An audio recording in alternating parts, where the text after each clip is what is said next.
আস্তে আস্তে যুদ্ধের তীব্রতা বাড়ছে। ইরান শক্তি বাড়াচ্ছে।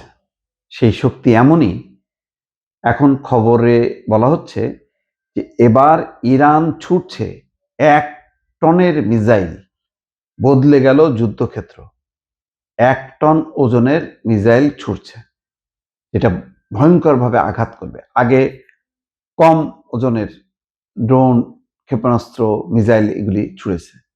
এখন আরো বিধ্বংসী এটা হবে, খুবই শক্তিশালী। ইরানের সঙ্গে যুক্তরাষ্ট্র ইসরায়েলের যুদ্ধের 11তম দিনে এসে তেহরান তার রণকৌশলে এক ভয়াবহ পরিবর্তনের ঘোষণা দিয়েছে। গত রোববার ইরানের রেভলিউশনারি গার্ড কর্পসের অর্থাৎ আইআরজিসি অ্যারোস্পেস ফোর্সের commander brigadier general Majid Musavi জানিয়েছেন, এখন থেকে ইরান শুধু যেসব মিসাইল নিক্ষেপ করবে সেগুলোর পেলোড বা গোলা বারুদ বহন ক্ষমতা 1000 কেজি বা 1 টন বা তারও বেশি, 1 টনের বেশি।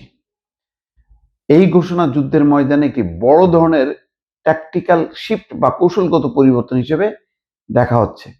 সামরিক পর্যবেক্ষকদের মতে ইরান এখন সংখ্যা কমিয়ে বিধ্বংসী ক্ষমতা বাড়ানোর দিকে নজর দিচ্ছে। অর্থাৎ প্রচুর ক্ষেপণাস্ত্র, হালকা ক্ষেপণাস্ত্র ছুড়ল, সেগুলি বিল্ডিং এর কোনো কোনো অংশ ক্ষতি হলো, আগুন ধরে গেল। এখন তা না, এখন সংখ্যা কম হবে, কিন্তু তার ক্ষমতা হবে ভয়ঙ্কর বেগে। সেগুলি যে আঘাত করবে এবং ধ্বংসযজ্ঞ চালাবে। যুদ্ধের শুরুর দিকে ইরানের কৌশল ছিল সস্তা কিন্তু কার্যকর শাহেদ 136 ড্রোনের মাধ্যমে ইসরায়েল এবং আমেরিকার আকাশ প্রতিরক্ষা ব্যবস্থাকে ব্যস্ত রাখা।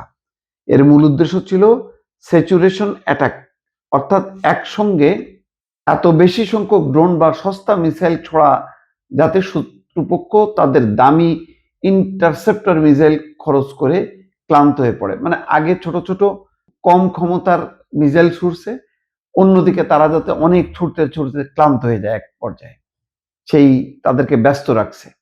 ইরান এই যুদ্ধ মনে করছে যে এটা তারা দীর্ঘস্থায়ী একটা যুদ্ধ করবে, সেইভাবেই প্রস্তুতি নিচ্ছে। কিন্তু এখন ইরান সরাসরি খোরমাশা 4 বা খাইবারের মতো ভারী ব্যালিস্টিক মিসাইল এর উপর জোর দিচ্ছে। এগুলো 1000 কেজি বা তার বেশি ওজনের বিস্ফোরক বহন করে, যা ড্রোনের তুলনায় কয়েক গুণ বেশি ধ্বংসযোগ্য চালাতে সক্ষম।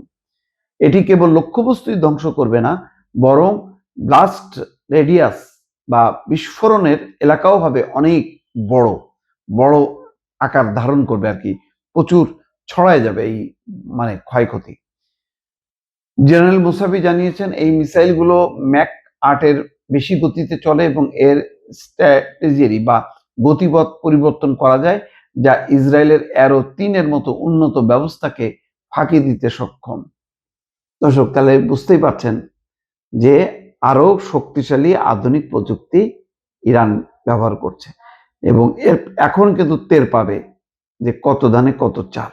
দর্শক।